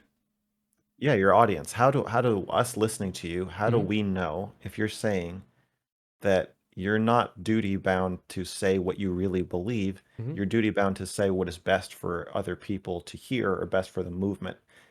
What if you're internally conflicted about the movement and you don't really believe all the stuff you're saying, Mm-hmm. but you're saying it because you think it's what's right. Mm-hmm. Would you be doing that? Would you be doing what you're saying you want Joe Biden to do? And if so, how do we engage with that? How do we know what you're even saying? How do we know anybody believes it? Yeah, so I can say I have two like strands by which to answer that question. First one Okay. is um no, it's not possible for anyone to ever know exactly like what I'm thinking or what I really truly believe. It's not something that's possible to know. However, I will say that it becomes difficult. Now, I'm not a really public figure. There are tons of people that are more open and are more online and stream more, and there's more about them personally put out there than anything else. But it becomes difficult in the long term to like to keep up a lie and a false thing about yourself or your beliefs for an extended period of time. And sometimes it might shine through in certain arguments or the way that they speak about something, but you will never know for Well, sure. So you kind of have to inductively reason that. you could say you don't care if Biden thinks this trans thing is basically nonsense. Mm-hmm. I haven't seen any evidence that he thinks that. Mm-hmm. Have you? To my knowledge, it seems that I haven't received any reason to doubt. Me neither. Uh-huh. But if you found out later, if he was caught on a hot mic saying like, "Well, this trans shit's obviously made up," but Mm-hmm. what do the kids want me to say now? Mm-hmm. You're saying you'd be surprised that this hasn't come out earlier? I don't think I'm not this is saying a hard I'm not lie. saying I would be surprised that it hasn't come out earlier. So I don't. Um. I guess my point is that I don't think this is a hard lie to keep up. I think the script is very clearly written. You know what you're supposed to say, Mm-hmm. and Biden knows what he's supposed to say, and we all know what we're supposed to say. Mm-hmm. A big part of the movement is informing people what they're supposed to say. So we know the rules and we know the script. My question is, I think in politics, I think sometimes as a streamer or like a well, public figure on the we're in internet. politics. I mean, like politician politics. I think that on the internet specifically, because you asked this about me and my beliefs. I think on the internet, it can be telling sometimes to the extent to which people are willing to compromise on beliefs depending on if they are presented a reason to begin to doubt them or to take a very very strong You belief. would But not you would never slip. know for sure. You would not slip. You don't strike me as somebody who, Who would slip up? not really. No. Well, thank you for being confident in my competence, I guess. But yeah, I mean, the answer is I'm sorry, guys, but you guys will never know if I truly believe the things that I say I do. I can only count on your trust, and that's about it. I do, But you're however, not think, even you but it's not even you're not even saying that you would say what you truly believe. You're saying that and that was the second if you part. I was gonna, but you don't okay. know if I'm gonna be, you don't know if I'm gonna believe what I'm about to say either. But I think that people probably they they that they to some extent, once again, this goes back to the abstract discussion, the thing that we had before on the slider and stuff, but people ought to say, and to especially about like ideas and stuff like that, ought to say what they believe for no other reason than if they do that, then it becomes easier to have conversations with those people. But you just said that Biden shouldn't say what he believes. You said Did I say Biden that should Biden say shouldn't say what he believes? you said you don't care what Biden believes. What's important is that the message that is most beneficial to trans people gets said, Mm-hmm. not that we internally believe that message. You said it doesn't matter what he internally believes. What matters is the good that you put out in the world. Mm-hmm. And so if you believe that what is inside you is not good and should not be put out in the world, that would some of it would hurt trans people, Mm-hmm. you're not even saying that you're telling the truth. You're saying that your belief system, your values, I mean, you can say, yes, I believe that everyone has a moral obligation to say the thing that is most beneficial to trans people. And what a happy coincidence. My internal, most private thoughts and honest thoughts on the matter also happen to be the exact same thing that is most beneficial to trans people. So lucky me, I don't have to make that choice, guys. I'm going to just say exactly the exact thing that I'm supposed to say, and that's also exactly what I most deeply believe. I don't What I'm think I would. saying, I think I don't think there would be a thing like people ought to say what is best for trans people. then why, when I I don't think that's a asked, principal thing. I think the key thing driving that is not like it's not then the why, protecting trans people in itself that is a then why driver doesn't there. it matter? Then why, when I asked you if you think Biden telling the truth, did you Hmm. say it doesn't matter? You said it doesn't matter. He should put out the, he should do good with his speech and reveal self. Hmm. Um, because from my perspective, when it comes to the effect somebody has on like the world, I'm going to take that and I'm going to base that off of what effect I believe that the speech is having. I think that's sort of like a principal concern. However, auxiliary to that, I also believe that that discourse is facilitated if people say what they really believe and they express those beliefs because But there's it a, makes if their you're, thinking rational. but if your beliefs and expression of those beliefs can be harmful Uh-huh. to trans people, Hmm. there's tension there. Yeah, there absolutely could be tension, And 100%. so at And some that, point, but at mhm, certain points, you have to make a choice. mhm, Are you going to say the thing that you are thinking, or are you going to and harm trans people, mhm, or are you going to say the thing that you believe is the moral thing to put out in the world? Given this choice, mhm. are you not saying that you are going to generally choose putting out the thing that is the moral good and benefit to trans people and society, I and think, not say the thing mhm, that is more leaning towards revelation of self? I think that if you have a belief that goes against the fundamental suppositions of a current understanding of gender theory, which sort of like supports trans people and the way that we societally like the progressive way of treating them in society and giving them the care or whatever. I think that if you have a disagreement with that, like as a person like fundamentally, then I think you probably it would be beneficial for you to state that, hey, this is the abstract clash I may be feeling here, because then it becomes easier to overcome it, because they're fundamentally more likely to then act in a way that is accordance, if we're able to get at that and kind of like change that. Whereas if we just kind of like, okay, let's just hope everybody But so says the then with the same. Biden question, you're Hmm. saying that Biden should say what he really thinks. um I think so. Yeah, I think that would make the discussion earlier. And I understand I was vague because I think that that's kind of like auxiliary. I think both parts are, I think what you say is going to be very important when it comes to the impact you have on the world.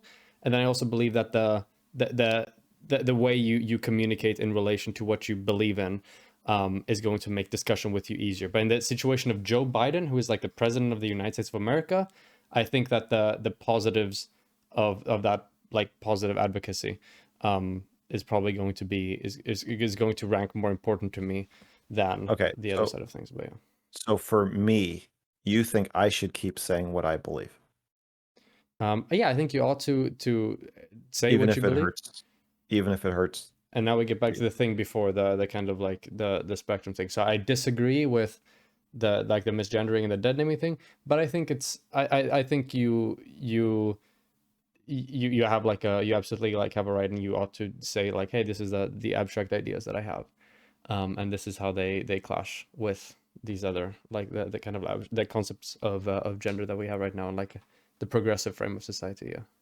And you think the benefit that that brings to the conversation, the authenticity of that, outweighs the harm that it causes people, or causes the movement to have me out there saying this is basically nonsense. What are you guys talking about? Yeah, ideally then you would have people that can meet those ideas, and that's kind of like where I'm at and what I'm doing. And I trust in the process of the fact that you know um the free marketplace of ideas, right? In that sense, that I believe that things must be met with other ideas in some form of public discussion. I think so, yeah. And that's why I mean that's why we had this conversation, right?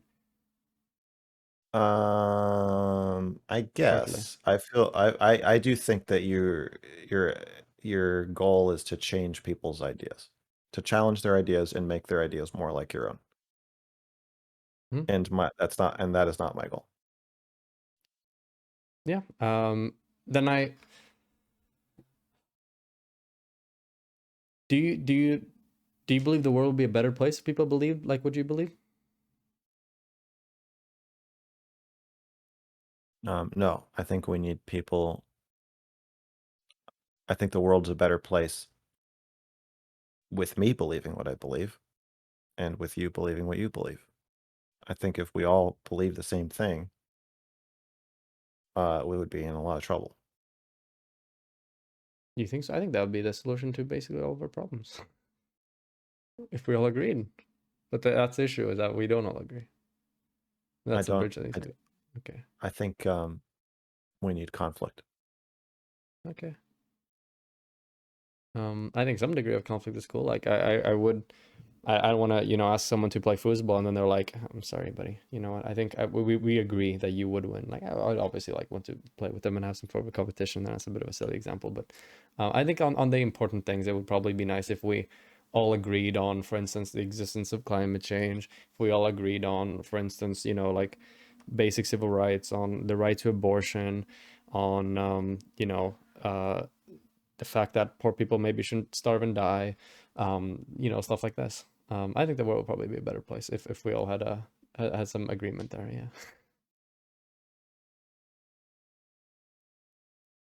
Um, and you want people from mildly different belief systems to come to your channel, hear your ideas, hear you debunk their ideas, and then become more like you.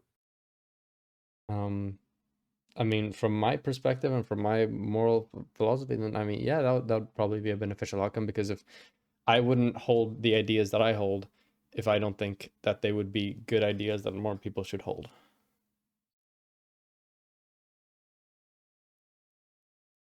Yeah, I don't want people to hold my ideas. I just want them to understand me. And I want to understand them. And the way that this is, I guess this is part of the snowball I'm talking about, is Mhm. the ideology wants to replicate itself. It wants people to come in and to make them think it, and it wants to eschew people who reject it or challenge it, and it scares me. I guess what you're saying scares me. Your goal scares me. I think I don't necessarily know if the goal should scare you. I think that the scary It part does. is often the means by which people may get to that goal. No, I think that might be the scary no, part. no. I Okay. know that you will do your what I see as cult formation in the most ethical possible way. I know that about you by now. I understand that. But I think it is inherently scary to try to amass people to watch you talk, fall in love with you, form parasocial relationships with you, Hmm. and try to make them like you. I don't think a main I don't think a main purpose of anything I do is specifically to get all these people to love me and form parasocial relationships with me. So to make them become like you, I mean, not to make them like you, but to Oh, to turn them into you. um, That's scary. And your I mean, I belief don't that want you're everyone doing to be so, exactly like me in every way. your belief that you're doing so ethically is even scarier to me. This scares me about a lot. It's not specific to you, but it scares me about a lot of YouTubers and political streamers. Okay. Of it scares me when my fans say like I I love you. I relate to you 100%, and I love you. And you're saying everything I've I ever don't wanted want to everyone to say. love me. I Everything I've ever wanted to say, you're just coming out of your mouth. It's like you read my diary. I get these comments, and I'm like, what the fuck am I doing? uh What have I done to you? I know that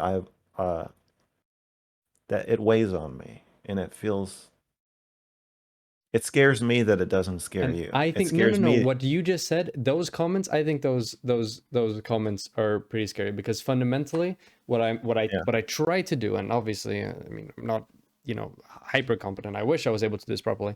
Is I yeah, plan to or I hope to inspire people and push people, in order to be able to understand and see things from from my perspective because I believe those things to be correct on the basis yeah. of not okay.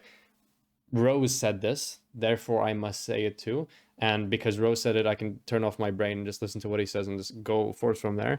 Although there are undoubtedly I people that know. do that. And I plan to inspire from like, hey, I'm going to, this is my thinking process. These are my tools. This is how I go through my beliefs. These are things that I think is very important in order to be like a rational person and to have good critical thinking skills and to be able to work through arguments and work through ideas and concepts and check whether or not something is true or something is false.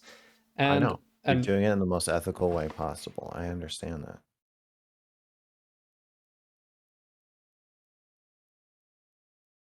yeah, I guess then. Yeah, I think that's an okay thing to do, and I think But that that's the scares story me of more. political action. The story of political action. I don't know how you would have any form of political action that doesn't somehow do that to some extent. Like Well, what if you help people um figure out what they believe, even if it's different from what you believe? I think it's I think that that's the first step to trying to get anyone everywhere to ensure that they have like a to make sure that they have a thought process that I mean, well, your explains what goal they doesn't are. have to be to make everybody think the same shit as you. That you're choosing to do that. That's um, political action does not have to take place in forming people into factions and then mobilizing them. You don't have to do it that way. Okay, so um You have to do it that way if your goal is to get a bunch of people to vote for something. Then yeah, and but I, that I does. think I think that's I think yeah I want people that's true I do want I want more people to vote for the things that I believe in. I want more people to vote for policy that takes climate change seriously. I want more people to vote for things that tackle issues in relation to like police brutality, systemic racism. I want more people to vote for yada yada yada all these things. Yeah, that's true. I don't think that's a scary thing. I don't think this is a terrible thing. It scares Do you me. find that thought scary? Yeah, I don't want people telling me. I watched a bunch of your videos and I changed who I'm voting for. I don't want people telling me I watched your videos and now I think. My favorite comments are where people say, I don't agree with what you said. Um, People say things like, I'm considering transitioning. Mm-hmm. And I watched all your gender videos and I don't agree with what you're saying, but they've really helped me articulate what I believe. And I really appreciate that. And they don't say, and so therefore I'm going to transition or I'm not going to transition or I agree with you or I don't. Just just that uh I it's that my videos be a sounding board for them to help to feel like there's I guess to open space for them to be themselves, not to become more like me. Those are the comments that I like and where I feel like I'm heading in the right direction.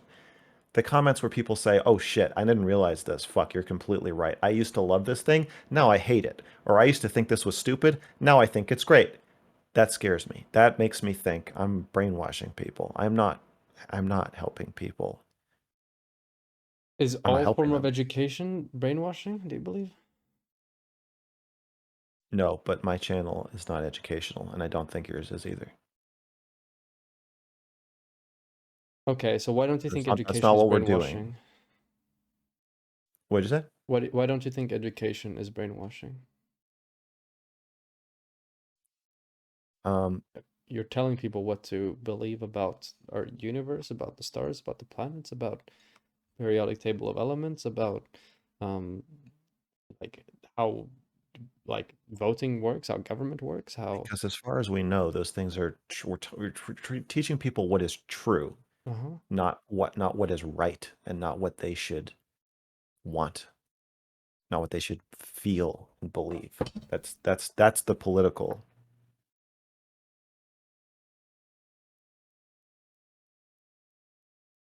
Um, That's different. That's science, and science becomes politicized for sure. But science and history, like these things happened or didn't happen. You know, I and like there's blurred lines there too. Like Holocaust denial is political for sure, uh-huh. but and all these things can be politicized at the fringes. But basically, we do agree the sky is blue. Um, we agree on the fundamentals for the most part. Uh, Climate change is where it starts to get like, not a lot of people don't believe in climate change. That's become more politicized. But you and I are not educators, and we're not scientists. We're not doing science. We're political speakers. We're sharing our ideas. And I think it's not a good comparison, because I'm not setting out with, okay, when people watch this video, I want them to think and believe and know that whatever I'm going to tell them is the truth. Um, And that's what scares me about you and other, you know, yeah. Steven Crowder. Um, all right. The way I think about stuff like this is just that, hey, um, I explain what I believe, and I explain why I believe it, and yeah, give people like a maybe like a new angle that they haven't heard before, maybe expose them to arguments that they find convincing, and in that case, if they do follow up and they do have like they change to having similar beliefs, to me, obviously by my moral framework, I think that's going to be positive because I believe that the things I believe in are moral, and I yeah, and therefore I think it's probably not yeah, not the worst thing in the world if some people change their mind based on like an argument or like a factoid or whatever that they hear from me. So you can see, given my stance here, why I feel like the trans rights movement is scary. Why Black Lives Matter is scary. um by that I can see how you believe that every political and social and cultural movement in the history of mankind is scary. I find feminism a lot less scary. Okay, why? Because they're like, fuck you. We have hairy armpits and we want to vote, or we want whatever. They're not But what if I believe like women ought to shave their armpits? Isn't it scary that I can be convinced by the feminists then? They give me arguments for no, because personal they autonomy. want you to believe that it's defiance. They want you to believe they should shave their armpits, and then they want to grow their armpit hair out. That's the whole point. It's in opposition to you. Feminists want you to be sexist. Wait, they don't want hold on, what the fuck happened? they Oh don't they don't no. they don't they don't want to win. They want to be defiant. They want to say fuck you, and they want someone to say fuck you too. There's inherent in your face conflict seeking energy in feminism. They want men to be fucking assholes so they can call you a fucking asshole and then beat you at your own game. They like that. They don't really want everyone to become a feminist. It's okay to say you're not a feminist. They call you stupid. They say you should be a feminist. They say, if you looked up the definition of feminist, you would probably agree with it, dipshit. But it's not trying they're not trying to brainwash you. It's a very take it or leave it kind of approach. It's much less scary to me. Um, They don't say you're denying my identity and my existence and you're killing me well, they will if you say that don't agree with what I'm saying. you're That's oppressing me. That's what they would yeah, say. but they don't Is it? say you're murdering. They don't say you're causing me to be murdered if you don't call yourself a feminist. Some of them say that, but generally that's not. I don't know. I don't feel that coming from them. I mean, it's okay to say like, yeah, I think they're a little I don't consider myself a feminist. That's not gonna shut down the Thanksgiving dinner table. Well, depending on, But maybe not in America, but in Sweden, America, depending. The word feminist has been dragged a bit recently. So your theory it, about it ain't feminism is that feminism doesn't actually want, they don't principally want accomplishments, they want conflict. no, they want to win. They want abortion to be legal. But they're okay with people being mad about that. They're okay with people shaking their fists at the sky and saying, "What the fuck is this? Abortion shouldn't be legal. Fuck you, you baby murderers." They're fine with that. The ideology is okay with um, disagreement, but the trans ideology is not. But I've The trans stated in this ideology video that I'm okay does with not people accept dissent. expressing like disparate ideas and like abstract disagreements with the things that I'm saying and the Yeah, ideas that I have I'm not talking about. Well, I don't know. You are not that comfortable with. with disagreement. I picked one of Uh, the worst hobbies in the world. I didn't like disagreement. I don't know. I don't know. Uh, but I'm not talking about you. I'm talking about the ideology. The trans ideology, Okay. the way it functions, wants to multiply itself and scoop people into it, and that scares me. And I just don't think the same thing is true of feminism. I don't think it has the same cult Do you generating. think that could maybe be because feminism is an older movement, and because of that, it's more ingrained in general like culture, and then you can kind of just be like, okay, I have the support of broader culture on my side. I can just say, fuck you, you're not feminist, I guess. Like, have No, fun. We still because have the political power. We still have the political because capital. even really old school feminism, there's usually a strong woman who's saying, "Yeah, I cut my hair and and fuck you. I'm strong and I'm smart and god damn it, you're gonna respect me whether you fucking like it or not." Hmm. And that's compelling. You want to rally behind that, but Okay. it doesn't feel like invasion of the body snatchers. I when I'm talking to somebody and I'm a new person who's like semi-liberal, you know, Hmm. and this happens a lot. Like I live in Oregon, so a lot of people here are, moderate, liberal, whatever. And then you got to feel them out. If it's a new person, you got so like you mentioned trans stuff, or they mention trans stuff, and then you're like, okay, do you really believe in this shit? And then there's a hush, and they get terrified. Like I have a group of friends that I play video games with, and we talk about politics and stuff.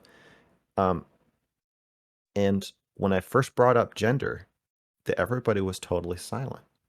I told them I was making a video about gender and talking about my ideas about gender and trans stuff, and no one would touch it with a 6 foot pole. And I'm like, "Yeah, like we're all fucking friends here. Like, what the fuck?" Do you not And then think?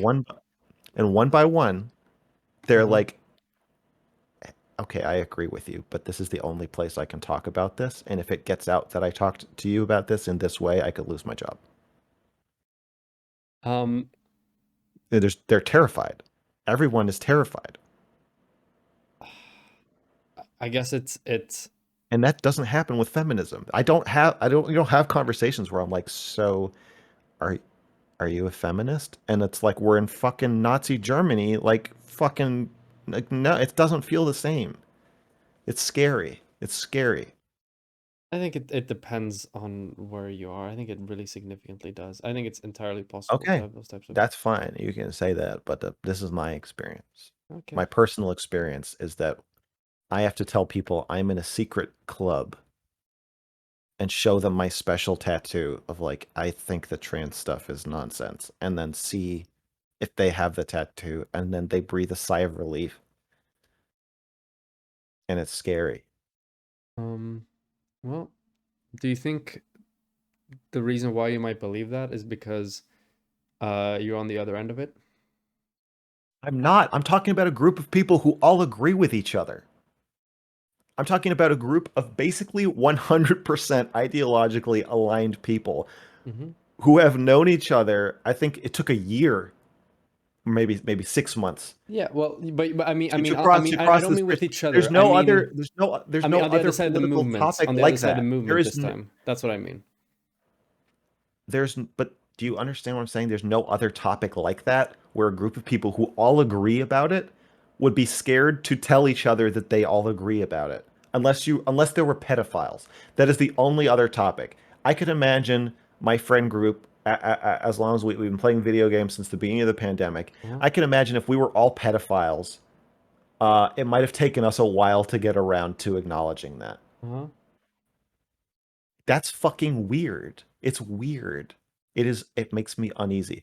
Do you To not think answer your that question, is it people because who could be like racist and stuff, but on the other end of that they might feel a similar way as well? no? Because we talk about race openly. And I don't think so. there's not public discourse about gender and trans stuff. I think it's one of the most debated No, no. topics in the I last guess you're 5 right. years. I guess you're right. A group of racist people. No, I think racist people would discover each other more quickly. I don't agree with you. I think if I'm not. I was thinking of being me, but if I were a white supremacist or a Hmm. Jew supremacist or whatever, and in a group with a bunch of other Jews who all hate black people or whoever Muslims, Uh-huh. um, I think we would discover that commonality pretty quickly. I, I I don't think it would take a year. I don't think we'd be scared to talk about it. No, white Um, supremacists, it I think, depends find on each why other. they look out for the, yeah, I mean, it depends on if they're looking to find each other, but if they find themselves through like other circumstances, like they're just playing video games or whatever, then and that like the reason why they found each other in the first place had nothing to do with race or with Look, gender. you can disagree with my sense of this if you want. I'm telling you that part of why I think it's a cult Hmm. is that new regular acquaintances who all agree and friends who all agree about the same fucking thing are scared to talk to each other about it. That is culty to me. That's Yeah. scary. I It think there shouldn't be like is, that. I I think don't there, think that's good. I think that's, I think there's, that there's a wide range of other situations where this is also the case. I think this part and parcel of like It ain't a the only social movement cult. to becoming. I'm not saying it. Yeah, I'm not saying it's the only cult. I'm just saying it's fucking horrifying. Yeah. All right. Um, sure. Uh, yeah. Okay. Well, have any final questions, or was that I don't think so. mostly I it? think that's it. Oh, I'm curious. Um, I know I messaged you briefly, but your reason for having this conversation, was it just because I randomly showed up in your Twitter feed? And it was like, hey, Yeah. Oh, yeah. I watched Will's video, oh, and what you're in it. I was in it. Yeah, it's true. I was reading You it. had a guest appearance. I did have a guest appearance that I didn't Yeah. get to see until the video came out. Yeah. So you were reading my old newsletters. I was. So They I were felt like exciting. we man, it was like some unspoken history that we had, but without knowing that we had. Uh-huh. Um, That was after you reached out to me that the video came out. yeah. So I didn't know. Yeah, that was the only reason. I'm sure that that connection is probably why the algorithm was like, "Hey, look at this guy." Mm-hmm. But yeah, I just reached out. I'm just trying to go on to people's streams or channels and talk about shit with them because Mm-hmm. I feel like it's hard to find streamers that are not like huge that are Mm-hmm. still willing to like chat with somebody who has only 10,000 subscribers. Mm-hmm. Um, and I don't like the feeling like I'm asking people for clout if I'm like asking like people with 500,000 or a million subs. So Mm-hmm. I think it would be good for me to have some, colleagues. I consider you a colleague. Wow, that's great. I must say though, I was a bit, it was a bit weird because I thought you were a bit late. Like I turned 18 like a whole month ago. Like I think you were a bit late with sliding into the DMs Oh, already. Like yeah, what's up yeah. with that? I'm sorry. I'm sorry I couldn't have been there when you were still 17. Unbelievable. Um, yeah, what are you asking me? You're jokingly asking me if I I'm messaged you Yeah. because you're 18. That was Um, a reference to the the conspiracies. cuties thing. Yeah, exactly. Yeah. Well, yeah, that's a weird thing about me is that like a lot of people only like I'm not well known, and Uh-huh. but the only thing that is known about me is that I'm a pedophile, which I'm not. So that does make approaching people for collaborations kind of weird. So I do appreciate your patience there. Yeah. No worries. Yeah, and by the way, just out of curiosity, what did you think of Will's video? If you got the chance to watch it yet, I'm not sure. I did watch it. Hmm. Um, he said it was a joke and that he was playing a character, and I think he slapped that on at the end, and is not true. Um, I think it was very vulnerable. Um, Perhaps he praised me a lot, which makes me uncomfortable. I'm not good at hearing praise, Hmm. and so you know,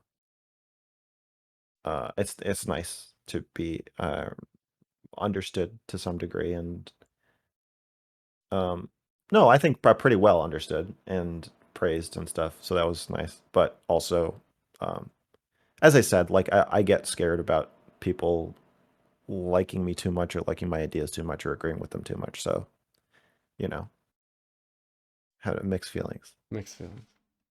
Yeah. I see. All right. Um, yeah, well, I think that's Oh, it was funny. I thought it was funny. I laughed out loud several times too, okay, that's good. especially when he's like, Max hates fluorescent lights. Remember that for later. That was funny. Mhm. I laughed out loud several times.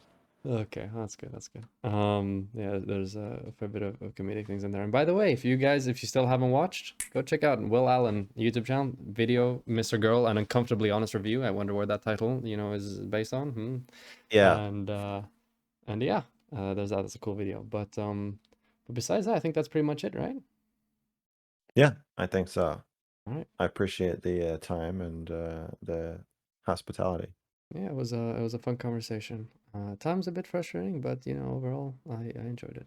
I think that was to be anticipated Yeah, probably. or expected. All right. All right. Well, thanks for having me, and I'll talk to you later. Yep. Bye bye. All right. Bye, everybody. Wow.